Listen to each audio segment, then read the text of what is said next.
So, Dominic Cummings took the piss, disrespected his own rules and the nation, and we're all supposed to believe some cock and bull story about childcare and dodgy eyesight. Yeah, righto. The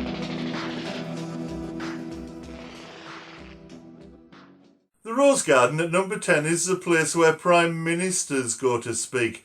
It's not the place for advisors. In fact, advisors aren't supposed to speak at all. They advise. They don't decide. More about that deciding bit later. But while the rest of the country was adhering to the rules on March 27th, Cummings tells us he decided to drive his wife and son, a son that he never claimed to be autistic, by the way, that seems to be a total fabrication, 250 miles to see his mother on her birthday. On his wife's birthday, he loaded them all into the car again and did a 60-mile round trip to Barnard Castle, because he wasn't sure he could see well enough to drive, and so he thought he'd put the whole family at risk instead of just himself. This is a bloke with money to burn, a government advisor married to a member of the landed aristocracy who couldn't arrange childcare in the middle of the City of London. Very few people are stupid enough to believe Cummings's cock and bull story. But a few are, mainly Tory MPs and their die-hard supporters.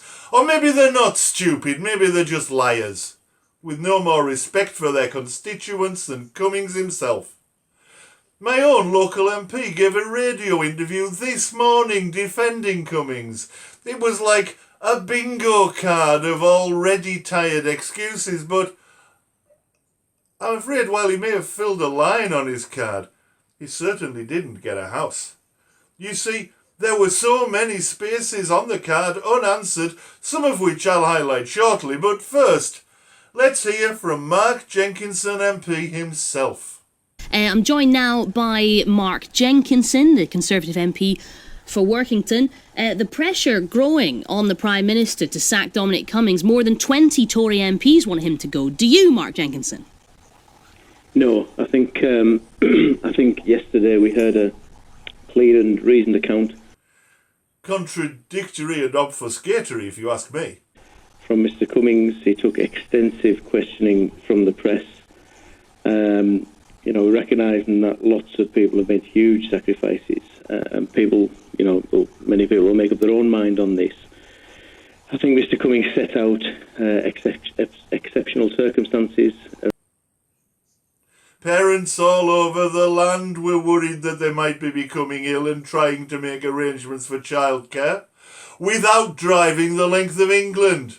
This wasn't exceptional, unless you think you yourself are exceptional and somehow more entitled than the rest of us. But then, your wife's dad does own a couple of castles, so maybe we shouldn't be too surprised.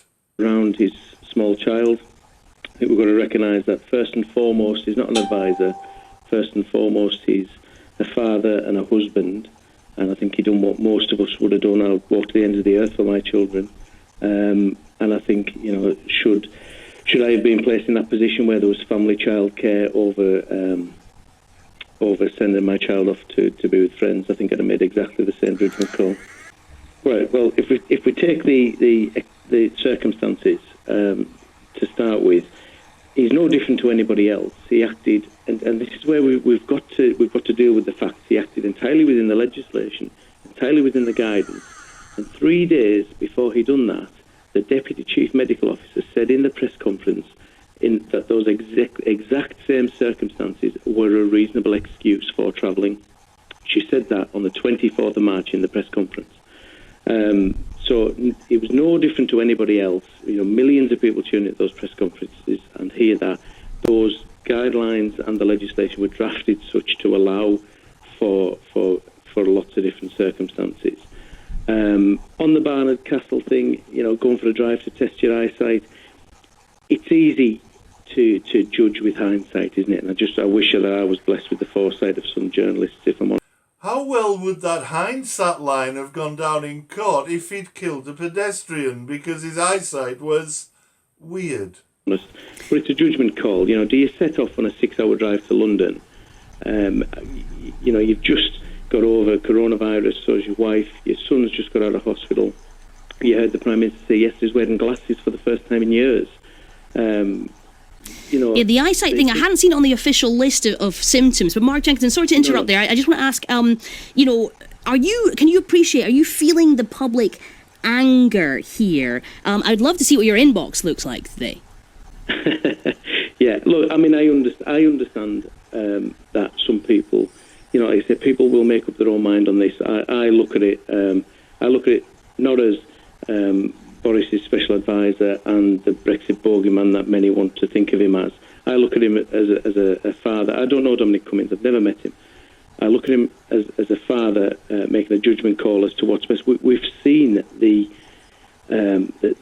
swarms outside his house. I mean, I think we can all agree that the treatment of him and his family on the street in Islington is absolutely abhorrent.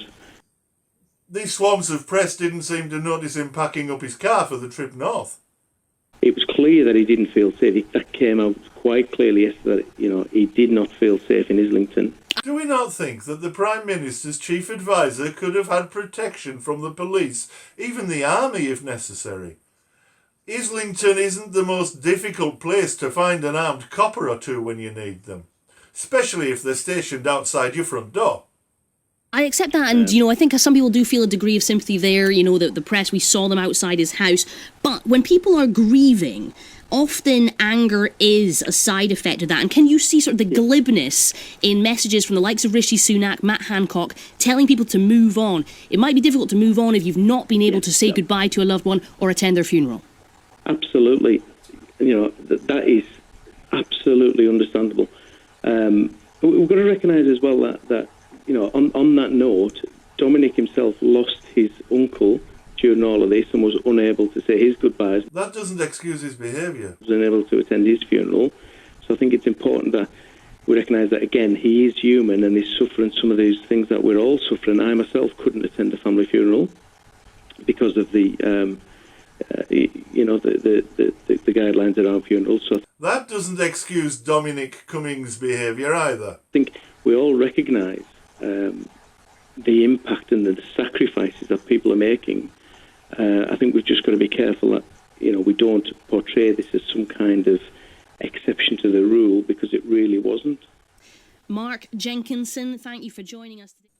The big question for me has to be, why hasn't Cummings gone? He was responsible for the strategic approach to COVID, an approach that has delivered for us the highest per capita COVID-related death rate in the Western world. He lied about predicting coronavirus to try and increase his credibility with an old blog post from March 2019, which he updated on the very day he returned to work. What's that about? Surely this man is not fit to hold his position, and yet Boris seems too spineless to sack him. So what's the real story behind Cummings' appointment, and why can't he be removed? But anyway, let's look at this bingo card and the squares that Jenky didn't put his little mark in. If you listen carefully to Cummings' statement from the Rose Garden, you will hear him say that he regularly decides what not to bother the PM with. He also says his day is full of making decisions about problem after problem.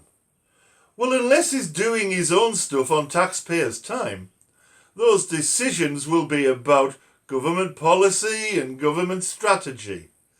Decisions he chooses not to bother the Prime Minister with. He's a fucking advisor. He's not a minister. He's not even an elected MP. Shit, he's not even a parish councillor.